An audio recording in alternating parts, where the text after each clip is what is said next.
يطعمون الطعام على حبه مسكينا ويتيما وأسيرا إنما نطعمكم لوجه الله لا نريد منكم جزاء ولا شكورا.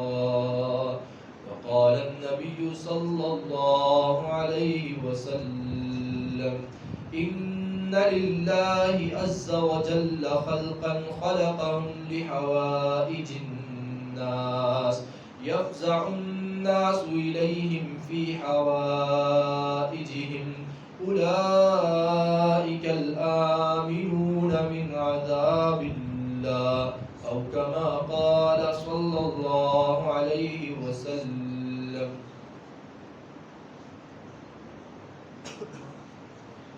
ہر قسم کی حمد و ثنا، تعریفات، تسبیحات اللہ رب العالمین کے لیے، مکمل حاکمین کے لیے. درود و سلام پیارے پیغمبر صافی کوثر، شافی محشر، سید الاولین والآخرین، امام الانبیاء حضرت محمد رسول اللہ صلی اللہ علیہ وآلہ وسلم کی ذات اقدس پر کہ جن کو اللہ رب العزت نے ہمارے لیے ہاتھی رہبر اور رہنما بنا کر بھیجا ہے. سورہ دہر کے اندر اللہ تعالیٰ ارشاد فرماتے ہیں عین یشرب بہا عباد اللہ، کہ جنت کے اندر ایک چشمہ ہے یشرب بہا عباد اللہ، جس سے اللہ کے بندے جام پئیں گے. یفجرونہا تفجیرا، اس چشمے میں سے چھوٹی چھوٹی نہریں نکلیں گی، وہ ان کے گھروں کی طرف جا رہی ہوں گی. یفجرونہا تفجیرا، اس میں سے وہ چھوٹی چھوٹی نہریں جو ہیں اپنے گھروں کی طرف لے جائیں. یوفون بالنذر ویخافون یوما کان شرہ مستطیرا، یہ جو چشمے جاری ہو رہے ہیں، یہ جو نہریں چل رہی ہیں اور جو نہریں ان کے گھروں کی طرف جا رہی ہیں اور جو نعمتیں ان کو عطا کی جا رہی ہیں، یہ اس وجہ سے ہے یوفون بالنذر، یہ اپنی نظر کو پورا کیا کرتے تھے. جب نظر مانتے تھے تو پورا کرتے تھے، جب قسم اٹھاتے تھے تو اس کی لاج رکھتے تھے، جب وعدہ کرتے تھے تو ایفائے عہد سے کام لیتے تھے، وعدہ خلافی نہیں کیا کرتے. وَيَخَافُونَ يَوْمًا كَانَ شَرُّهُ مُسْتَطِيرًا، اور یہ اس دن کے شر سے بھی ڈرا کرتے تھے جس کا شر جو ہے مستطیرا، 4 سو پھیلنے والا ہے. وَيُطْعِمُونَ الطَّعَامَ عَلَى حُبِّهِ مِسْكِينًا وَيَتِيمًا وَأَسِيرًا، یہ فقط اللہ کی محبت کے لیے، صرف اور صرف اللہ کی محبت کے لیے یتیموں کو، مساکین کو اور قیدیوں کو کھانا کھلایا کرتے تھے. اور یہ کہا کرتے تھے انما نطعمکم لوجہ اللہ، ہم جو تم کو کھلا رہے ہیں یہ صرف اللہ کی خوشنودی کے لیے. لا نرید منکم جزاء ولا شکورا، ہم کوئی آپ سے شاباش، شکریہ، قدردانی ہم نہیں چاہتے، آپ سے ہمیں تم سے کوئی بدلہ نہیں چاہیے، یہ صرف اور صرف اللہ کی رضا کے لیے کھلا رہے ہیں. تو میرے عزیز بھائیوں، یہ اللہ رب العالمین نے ایک مومن بندے کی شان بیان کی ہے، اس کے حسن اعمال کا تذکرہ کیا ہے کہ ایک مومن بندے کا عمل کس طرح کا ہوتا ہے. وہ اپنے وعدے کو پورا کرتا ہے، اپنی قسم کو پورا کرتا ہے، اور وہ مساکین کا خیال کرتا ہے، اور وہ یتیموں کا خیال کرتا ہے، وہ قیدیوں کا خیال کرتا ہے، وہ بے سہارا لوگوں کا خیال کرتا ہے، بے کس لوگوں کا خیال کرتا ہے، ان کی مدد کے لیے پورا اترتا ہے، ان کے دکھ کو اپنا دکھ سمجھتا ہے، ان کے غم کو اپنا غم سمجھتا ہے، ان پر آئی ہوئی مصیبت کو اپنے لیے مصیبت سمجھتا ہے، ان پر آئی ہوئی پریشانی کو اپنے لیے پریشانی، اپنی ذات کے لیے پریشانی سمجھتا ہے. اللہ رب العالمین نے یہ صفات ایمان والوں کی بیان کی. رسول اللہ صلی اللہ علیہ وسلم ارشاد فرماتے ہیں الایمان بضع وسبعون شعبہ اعلاها قول لا الہ الا اللہ وادناها اماطۃ الطریق الی اللہ. آپ نے فرمایا کہ ایمان کی 70 سے کچھ اوپر شاخیں، سب سے جو بلند ترین ہے قول لا الہ الا اللہ، اس بات کا اقرار کرنا کہ اللہ کے سوا کوئی عبادت کے لائق نہیں. اور جو ایمان کا سب سے آخری درجہ ہے اماطۃ الطریق عن الاذى، رستے سے کسی تکلیف دہ چیز کو دور کر دینا. ان دونوں کو سمجھیں کہ خالی اللہ کی عبادت سے، اللہ کے آگے سجدہ کرنے سے، جھکنے سے، تسبیحات سے، قرآن پڑھنے سے، دعائیں کرنے سے، رکوع سجود سے انسان کی عبادت مکمل نہیں ہوتی، ایمان مکمل نہیں ہوتا، انسان کامل ایمان والا بنتا ہی نہیں ہے. دونوں کو آپس میں جوڑ دیا ہے کہ اللہ کی عبادت ہے اور راستے سے تکلیف دہ چیز کو دور کرتا ہے، تب یہ ایمان والا ہے. وہ بھی ایمان، اللہ کی عبادت بھی ایمان ہے، اور رستے کو صاف کرنا یہ بھی ایمان ہے. کسی کی پریشانی کو، دکھ کو، تکلیف کو، مصیبت کو اپنے لیے پریشانی، دکھ، مصیبت، تکلیف سمجھنا یہ بھی ایمان.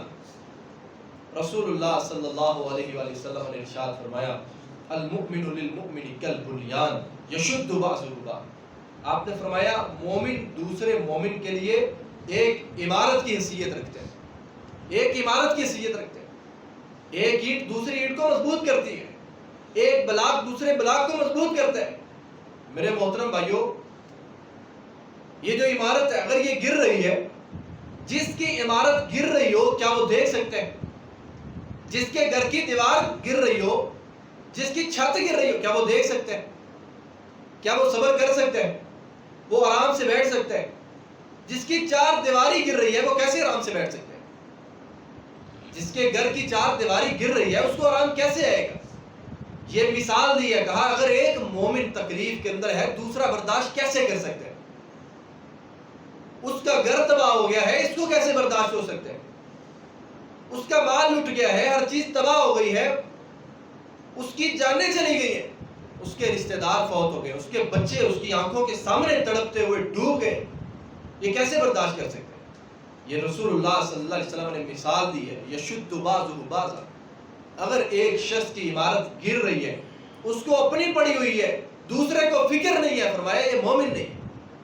اگر مومن ہوتا تو فوری طور پر دستے بازو بنتا، حوصلہ بڑھاتا، ہمت بڑھاتا، ساتھ ملتا، مدد کرتا. اگر ایسے نہیں ہے تو یہ مومن نہیں ہے، اس کے اندر یہ کامل ترین ایمان والا ہی نہیں ہے. نبی صلی اللہ علیہ وسلم نے تیسری مثال دی. آپ نے فرمایا ترى المؤمنین فی تراحمهم وتوادهم فی توادهم وتراحمهم وتعاطفهم كمثل الجسد. آپ نے فرمایا آپ تمام مومنوں کو ایک حالت کے اندر پائیں. نبی صلی اللہ علیہ وسلم مثالیں دے رہے ہیں. آپ نے فرمایا تمام مومنوں کو آپ ایک حالت کے اندر پائیں. وہ حالت کون سی ہے؟ فرمایا ایک دوسرے کے ساتھ محبت، شفقت، پیار، ایک دوسرے کا خیال، ایک دوسرے کے ساتھ لطف، نرم خوئی، ان تمام عادتوں کے اندر ایک جیسا پائیں، ایک جیسا پائیں. محبت ایک طرح کی ہے، شفقت ایک طرح کی، محبت، پیار، عقیدت، مودت ایک طرح. مطلب اس کا یہ ہے ایسے ہو ہی نہیں سکتا کہ ایک مومن جو ہے وہ پریشان ہے اور دوسرا امن کے اندر ہے، وہ تکلیف کے اندر ہے، یہ آرام کے اندر ہے، وہ آزمائش کے اندر ہے، یہ خوشی کے اندر ہے. ایسے ہو ہی نہیں سکتا. آپ نے فرمایا ترى المؤمنین، آپ مومن کو پاؤ گے وہ دوسرے کے غم کو اپنا غم سمجھتا ہے. اگر غم نہیں سمجھتا آپ اس کو مومن نہیں پائیں. ترى المؤمنین، اگر وہ ایسا نہیں ہے تو اس کے اندر ایمان کی صفات نہیں ہے. رسول اللہ صلی اللہ علیہ وسلم نے ارشاد فرمایا المسلم اخو المسلم لا یظلمہ ولا یسلمہ. مسلمان مسلمان کا بھائی ہے، نہ وہ اس پر ظلم کرتا ہے اور نہ وہ اسے بے یار و مددگار چھوڑتا ہے، نہ ظلم کرتا ہے نہ ہونے دیتا ہے. میرے محترم بھائیوں، اس حدیث کے آگے جو رسول اللہ صلی اللہ علیہ وسلم نے بات ارشاد فرمائی، فرمایا وَمَنْ كَانَ فِي حَاجَةِ أَخِيهِ كَانَ اللَّهُ فِي حَاجَتِهِ. جو بندہ اپنے بھائی کی ضرورت کو پورا کرنے میں لگا رہتا ہے، اللہ اس کی ضروریات کو پورا کرتے رہتے ہیں. یہ کوئی چھوٹی شان یا چھوٹا مقام نہیں ہے. آپ اپنے بھائی کی ضروریات پورا کرنے میں لگے ہوئے ہیں، اللہ کی ذات آپ کی ضروریات پورا کرنے میں لگی ہوئی. یہ حدیث کے الفاظ. اور پھر اس سے بڑھ کر کیا ہو سکتا ہے؟ اگر کوئی شخص بھوکا ہے یا بیمار ہے یا پریشان ہے، مومن بندہ اگر بیمار ہو جائے، تکلیف میں چلا جائے، پریشانی میں چلا جائے، اللہ رب العالمین نے اس کی بیماری کو اپنے ساتھ منسوخ کیا، اس کی تکلیف کو اپنے ساتھ منسوخ کیا، اس کی پیاس کو اپنے ساتھ منسوخ کیا۔ رسول اللہ صلی اللہ علیہ وسلم ارشاد فرماتے ہیں اللہ تعالیٰ قیامت کے دن بندے سے سوال کریں گے، پوچھیں گے اے میرے بندے تو نے دنیا کے اندر مجھے بھوکا کیوں چھوڑا تھا؟ یہ حدیث کے الفاظ، تو نے دنیا کے اندر مجھے پیاسا کیوں چھوڑا؟ اور تیسری روایت کے الفاظ ہے اللہ پاک سوال کریں گے کہ اے میرے بندے دنیا کے اندر میں بیمار تھا تو میری عیادت کے لیے کیوں نہیں آیا؟ تو بندہ کہے گا کہ اے اللہ کہاں تو خالق اور میں مخلوق، یہ تو جوڑ ہی نہیں بنتا۔ تو اللہ فرمائیں گے اما علمت، یہ حدیث قدسی، اما علمت، کیا تجھے اس بات کا علم نہیں ہوا تھا کہ فلاں علاقے کے اندر، جگہ کے اندر فلاں شخص بیمار ہے، تو نے اس کی میرے لیے عیادت کیوں نہیں کی؟ تجھے اس بات کا علم نہیں ہوا تھا کہ فلاں انسان جو ہے وہ بھوکا ہے اور اس نے تجھے پکارا تھا اور تو اس بات پر قادر تھا کہ تو اس کی مدد کر سکے مگر تو نے کی نہیں؟ فلاں پیاسا تھا، تو پیاس بجھانے کے اوپر قدرت رکھتا تھا مگر تو نے اس کی جو ہے نا وہ پیاس بجھائی نہیں۔ آپ نے فرمایا کہ اللہ نے فرمایا ہے کہ تو نے دنیا کے اندر میرے بندے کو بے یار و مددگار چھوڑ دیا تھا، بھوکا اور پیاسا چھوڑ دیا تھا، لہٰذا آج تیری کوئی مدد نہیں کی جائے، آج تجھے بھوکا اور پیاسا چھوڑ دیا جائے، تیرے حال پر چھوڑ دیا جائے، جیسے تو نے اللہ کی مخلوق کو چھوڑا ہے، میرے بندوں کو چھوڑا ہے، آج تیرا خیال نہیں رکھا جائے۔ رسول اللہ صلی اللہ علیہ وسلم ارشاد فرماتے ہیں کہ اللہ رب العالمین کون سا ایسا بندہ ہے جس سے اپنے عذاب کو روک لیتے ہیں، اپنے عذاب کو ٹال لیتے ہیں، اس سے بھی غلطیاں ہوتی ہیں، اس سے بھی گناہ ہوتے ہیں، اس سے بھی جو ہے زیادتی ہو جاتی ہے، امکان اس کے اندر بھی ہے، مگر اس کی غلطیاں، اس کی خطائیں، اس کے گناہ اللہ اپنے عذاب کو روک لیتے ہیں۔ ایسے بندے کے اوپر میرا عذاب نہیں آ سکتا۔ اس کی ایک وجہ ہے، فرمایا ان للہ عز وجل خلقا خلقهم لحوائج الناس، اللہ تعالیٰ کی ایک ایسی مخلوق ہے کہ اللہ رب العالمین نے اس مخلوق کو لوگوں کی ضروریات کو پورا کرنے کے لیے پیدا کیا۔ ان للہ عز وجل خلقا، اللہ عز وجل کی ایسی ایک مخلوق ہے خلقهم لحوائج الناس، جسے اللہ نے لوگوں کی ضروریات پورا کرنے کے لیے پیدا کیا۔ آج ہم ضروریات پوری کرتے، میری ضروریات جو پوری کرے گا میں تو اس کی کروں گا، جو میرے فائدے کا بندہ ہے میں تو اس کا کام کروں گا۔ یہ نفسا نفسی کا عالم تو قیامت تو دور کی بات ہے، آج دنیا کے اندر پڑا ہوا ہے۔ کسی سے ملاقات کرنی ہے فائدے کے لیے، غرض کے لیے، مقصد کے لیے، کسی کے ساتھ سلام لینی ہے، جان پہچان ہے، اس سے مجھے کوئی فائدہ ہے، کوئی کام ہے، کوئی تعلق ہے، ورنہ ہاتھ آگے نہیں جائے گا میرا۔ کسی کو اپنا وقت دینا ہے فقط اس وجہ سے دینا ہے، اس سے مجھے کوئی فائدہ ہو سکتا ہے۔ فرمایا اللہ عز و جل کی ایک ایسی مخلوق ہے جو صرف اللہ کی رضا کے لیے لوگوں کے کام کرتی ہے۔ یفزع الناس الیہم حوائجہم، لوگ اپنی ضروریات لے کر آتے ہیں، اپنی پریشانیاں لے کر آتے ہیں، اپنے غم لے کر آتے ہیں، اپنی مصیبتیں لے کر آتے ہیں ان کے سامنے، مجھے یہ تکلیف ہے، مجھے یہ پریشانی ہے، اور وہ بھاگتے نہیں آگے سے ٹرخاتے نہیں ہیں، ٹائم پہ ٹائم نہیں دیتے، یہ نہیں کہتے کل آ جانا، پرسوں آ جانا، بعد میں کال تک اٹینڈ نہیں کرتے۔ کہا یہ اللہ کی ایسی مخلوق ہے جو لوگوں کی اللہ کی رضا کے لیے ضروریات کو پورا کرتی ہے۔ یفزع الناس الیہم حوائجہم، جہاں تک آپ کی ہمت ہے، آپ کا بس ہے، جہاں تک آپ کے اختیار ہے، آپ مدد تو کر سکتے ہیں، کسی ایک کی مدد کر دیں۔ فرمایا یہ لوگوں کی پریشانی کو دور کرتے ہیں، لوگوں کے مسائل کو حل کرتے ہیں۔ رسول اللہ صلی اللہ علیہ وسلم ارشاد فرماتے ہیں اولئک الآمنون من عذاب اللہ، جو لوگوں کی ضروریات کو پورا کرتے ہیں یہ وہ لوگ ہیں کہ اللہ اپنے عذاب کو ان سے روک لیتے ہیں۔ ان سے بھی تو گناہ ہوتے ہیں، ان سے بھی تو غلطی کے امکان ہوتا ہے، مگر اللہ کی ذات اپنے عذاب کو ان سے روک لیتی ہے۔ ان پر اللہ کا عذاب نہیں آئے گا جو لوگوں کی ضروریات کو پورا کرتے ہیں، جو لوگوں کا خیال رکھتے ہیں، ان پر اللہ کا عذاب نہیں ہے۔ اور رسول اللہ صلی اللہ علیہ وسلم نے اس سے آگے فرمایا من فرج کربتا فرج اللہ عنہ کربتا من کربات یوم القیامہ، فرمایا جس نے اپنے کسی مسلمان بھائی کی تکلیف کو دور کر دیا ہے، پریشانی کو دور کر دیا ہے، قیامت کے دن اللہ تعالی فرج اللہ عنہ کربتا من کربات یوم القیامہ، قیامت کے دن اللہ تعالیٰ اس کی بہت بڑی مصیبت کو اس سے دور کر دے۔ قیامت کے دن سے بڑا سخت دن تو کوئی ہے ہی نہیں۔ قرآن مجید نے جو بتایا ہے، جو احادیث کے اندر آیا ہے، مجید نے جس بات کی طرف آگاہی کی ہے 50,000 سال کا دن، اس سے بڑا مشکل ترین دن ہو ہی نہیں سکتا۔ کہا جس نے دنیا کے اندر تخصیص نہیں ہے، کام چھوٹا ہے بڑا ہے، مصیبت چھوٹی ہے بڑی ہے، کوئی تخصیص نہیں ہے۔ تخصیص صرف انسان کی جو اس کی طاقت ہوتی ہے، جس کو حسب استطاعت کہتے ہیں، تخصیص صرف اس بات کی ہے کہ آپ قدرت کتنی رکھتے ہیں دور کرنے کے اوپر، کتنی مدد کی آپ قدرت رکھتے ہیں، آپ نے مدد کتنی کی ہے۔ کہا جس نے ایک تکلیف دور کر دی ہے، اللہ قیامت کی آزمائشوں میں سے کوئی بڑی مصیبت اس سے دور کر دے۔ اور امام ابن کثیر رحمہ اللہ نے لکھا ہے رسول اللہ صلی اللہ علیہ وسلم کا یہ وطیرہ تھا، آپ کی یہ عادت کریمہ تھی، آپ لوگوں کا ساتھ دیا کرتے تھے، کوئی پریشان ہے اس کی مدد کیا کرتے تھے۔ امام ابن کثیر رحمہ اللہ نے لکھا ہے کہ رسول اللہ صلی اللہ علیہ وسلم کو ابھی نبوت اللہ تعالیٰ نے عطا نہیں کی، 20 سال کی عمر ہے، آپ صلی اللہ علیہ وسلم چند نوجوانوں کے ہمراہ عبداللہ بن جدعان کے گھر کے اندر بیٹھے اور وہاں پر ایک حلف اٹھایا، چند نوجوانوں کو لیا، عبداللہ بن جدعان کے گھر میں بیٹھے، وہاں پر ایک حلف اٹھایا۔ حلف کیا تھا کہ یہ جو مکہ کے لوگ ہیں، باہر سے لوگ یہاں پر آتے ہیں حج کے لیے، عمرے کے لیے، یہ مکہ کے لوگ ان کا مال لوٹ لیتے ہیں۔ آپ نے چند نوجوانوں کے ساتھ یہ عزم کیا کہ اللہ کے نام پر حلف اٹھاتے ہیں، آج سے کوئی بھی مکے کا چودھری ہو کسی کا مال لوٹنے کی کوشش کرے، ہمت کرے، ہم اس کا دفاع کریں گے۔ کوئی کسی کا مال لوٹے گا ہم اس کی مدد کریں گے، کسی کے اوپر ہم ظلم نہیں ہونے دیں گے۔ رسول اللہ صلی اللہ علیہ وسلم نے 20 سال کی عمر میں یہ معاہدہ عبداللہ بن جدعان کے گھر میں کیا۔ تاریخ اسے حلف الفضول کے نام سے یاد رکھتی ہے۔ اور رسول اللہ صلی اللہ علیہ وسلم نے بعد میں فرمایا، آپ نے فرمایا آج بھی کوئی مجھے اس معاہدے کے لیے بلائے تو میں آج بھی شرکت کرنے کے لیے تیار ہوں۔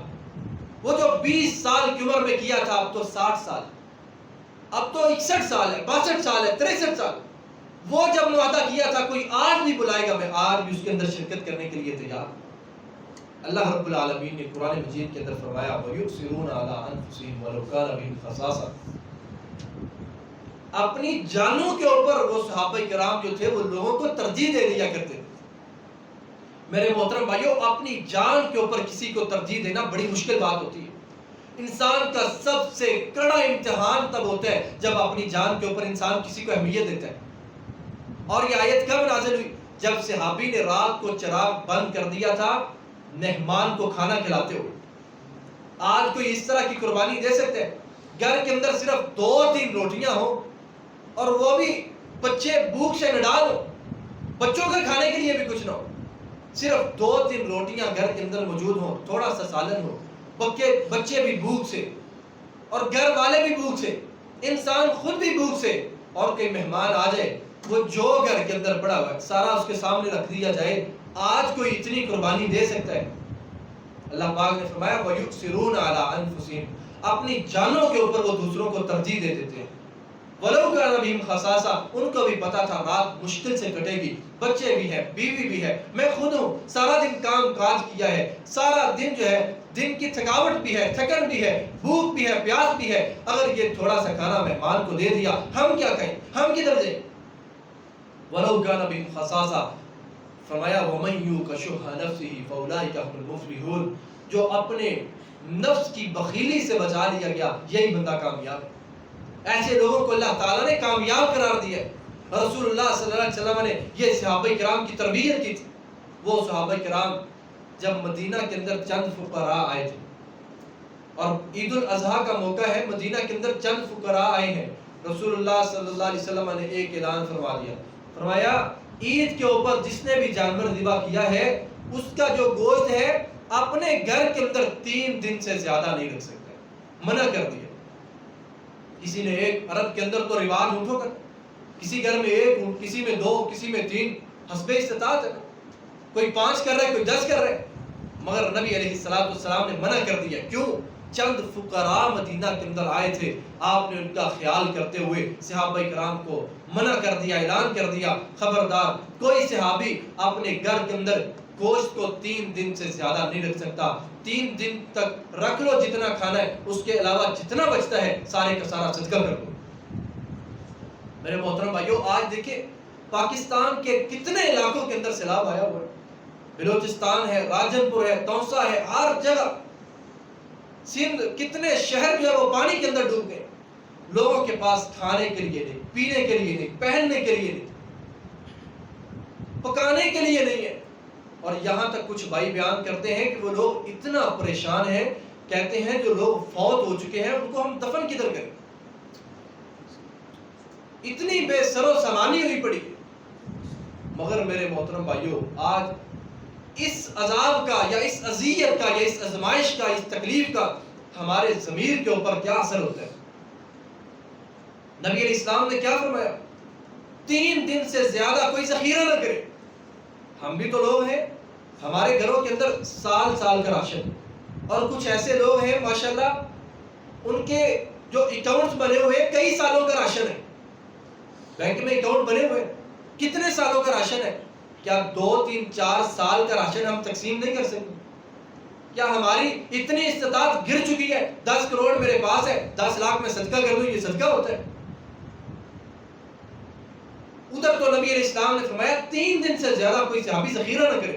امام ابن کثیر رحمہ اللہ نے لکھا ہے صحابہ کرام کے بارے میں اللہ پاک نے ایسے نہیں فرما دیا تھا کہ ان کا جو ہے نا وہ ایک مٹھی کے برابر جو کا خرچ کر دینا, احد پہاڑ جتنا سونا بھی تم خرچ کرو ان کا مقابلہ نہیں کر سکتے. ابن کثیر رحمہ اللہ فرماتے ہیں کہ جنگ بدر کے اندر وہ مشرکین مکہ جو صحابہ کرام کے مقابلے میں آئے تھے, پہلے مکہ سے نکالا, ہجرتیں انہوں نے کی ہیں, ان کو مارا ہے, تکلیف دی ہے, مال چھین لیا, اولادیں چھین لی ہیں, گھر والوں کو روک دیا ہے. اگر یہاں پر پہنچے ہیں مدینہ کے اندر ان کے مقابلے کے لیے آگے ہیں, اور مقابلہ ہوا ہے, لڑائی ہوئی ہے, کچھ 70 صحابہ شہید ہو گئے, 70 شہید ہو گئے. کتنے مشرکین کے جو قیدی, 70 جو مشرکین کے قیدی ہیں, ان کے بارے میں نبی اسلام نے کیا فرمایا؟ فرمایا میرے صحابہ یہ جو قیدی ہیں پہلے مشورہ کیا کہ ان کے بارے میں کیا کیا جائے. کسی نے کہا فدیہ لے لیے جائے, کسی نے کہا ایسے کر دیے جائے, ویسے کر دیے جائے.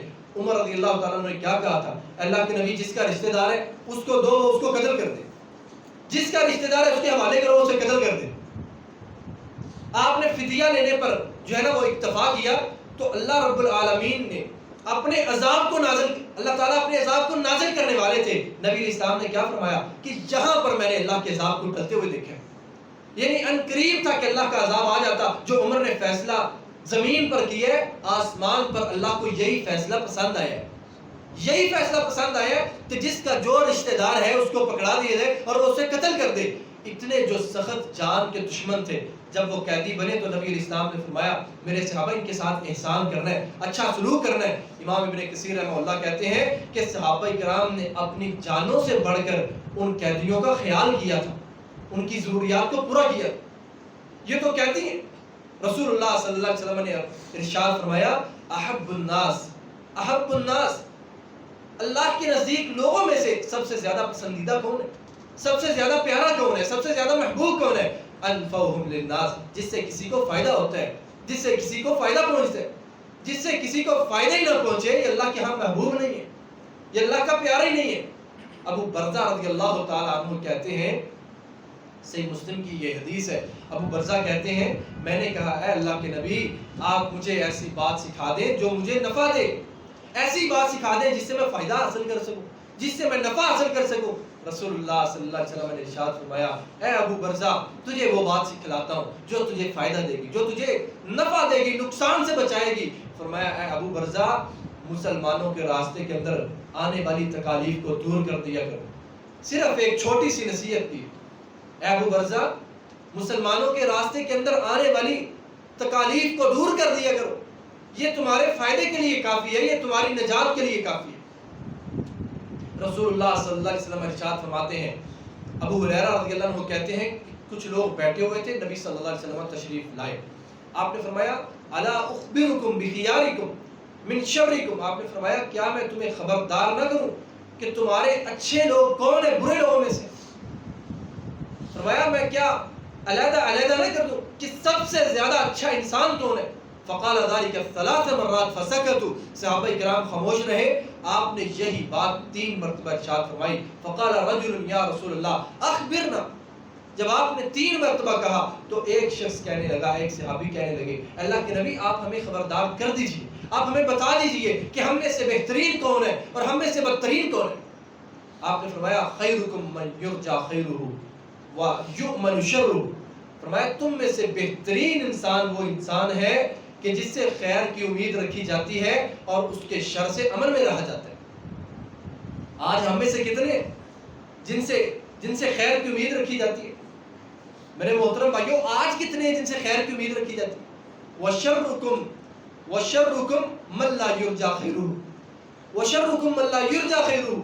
کتنے ایسے دنیا کے اندر فیصلے ہو رہے ہوتے ہیں، ایک ایسا انسان آتا ہے، لوگ کہتے ہیں اب یہ انسان آیا، امید ہے انشاءاللہ بات بن جائے گی، اس انسان پہ امید ہے اب معاملہ خیر کی طرف چل پڑے گا، یہ صلح کروا دے گا، معاملہ حل ہو جائے گا۔ اور کتنے انسان ایسے ہیں جن کو دیکھتے سارے انسان کہتے ہیں پہلے تو کام ہو جانا تھا، بیڑا غرق کر دے گا، اس پہ امید ہی نہیں ہے یہ کام سیدھا کرے، اس کے شر سے کوئی امن میں نہیں ہوتا۔ فرمایا خیرکم من یرجی خیرہ، سب سے بہترین انسان وہ ہے جب کوئی اسے دیکھے اس کے اندر ایک امید کی کرن جو ہے وہ بیدار ہو جائے کہ یہ انسان اس سے فائدہ ہی ملے، اس کا نقصان نہیں ہے، اس کا فائدہ ملے گا مجھے، اس کا کوئی نقصان نہیں ہے۔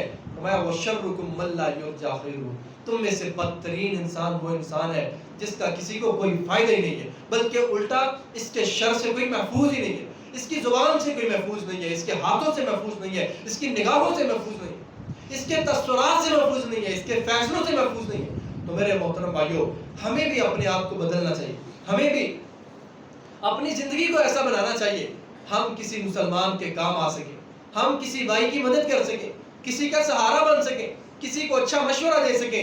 رسول اللہ صلی اللہ علیہ وسلم نے ارشاد فرمایا تھا وَإِذَا دَعَاكَ فَأَجِبْهُ، جب تمہارا بھائی تمہیں ایک دعوت دے، دعا کا معنی یہ ہوتا ہے جب تمہیں پکارے، کسی کام کے بارے میں پکارے، اچھی ضروریات ہیں، اچھا عمل ہے، اس کی ضرورت کو پورا کیا کرو، اس کے کام آیا کرو۔ اللہ تعالیٰ سے دعا ہے اللہ تعالیٰ قرآن و سنت کو سمجھنے اور اس پر عمل کرنے کی توفیق عطا فرمائے۔